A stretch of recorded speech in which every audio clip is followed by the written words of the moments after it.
For this one, we don't have the same situation because 5 over 18 can't be reduced. We also don't have a variable on top, so I can't subtract the exponents to do anything with this. So let's just jump to this part where we said they are separate. I have a 5 on top, I have an 18m on the bottom.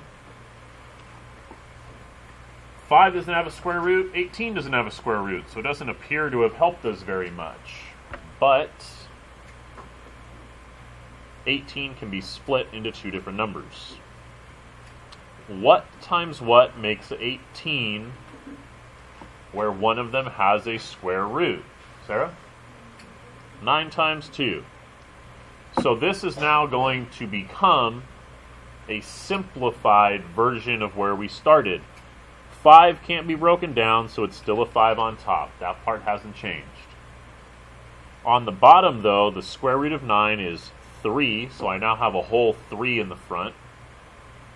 2 can't be broken down. M to the first can't be broken down, so it has a 2m still inside the square root.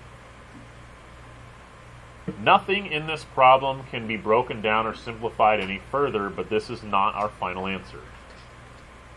When you are dealing with square roots, we have a certain rule that we have to keep in mind. It's similar to rules that you already know, like you can't have 0 in the denominator. That's a rule we know. Can't divide by 0. When you're dealing with square roots, you are not allowed to have a square root in the denominator. This goes back to when we did not have the ability to do square roots using a calculator. I know it's a little outdated, but we do need to know how to simplify things to make them quicker.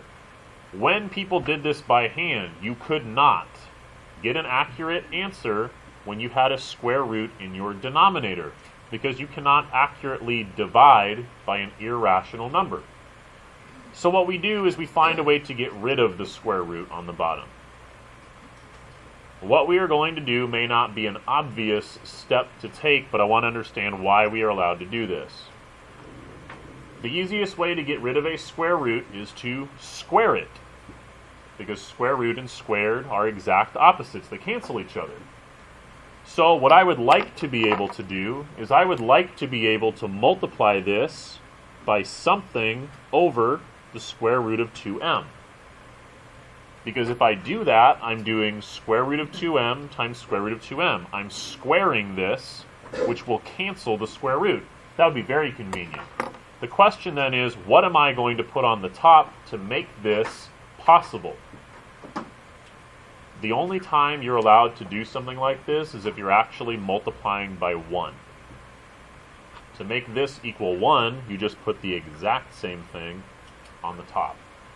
Isn't the square root of 2m divided by itself going to be 1?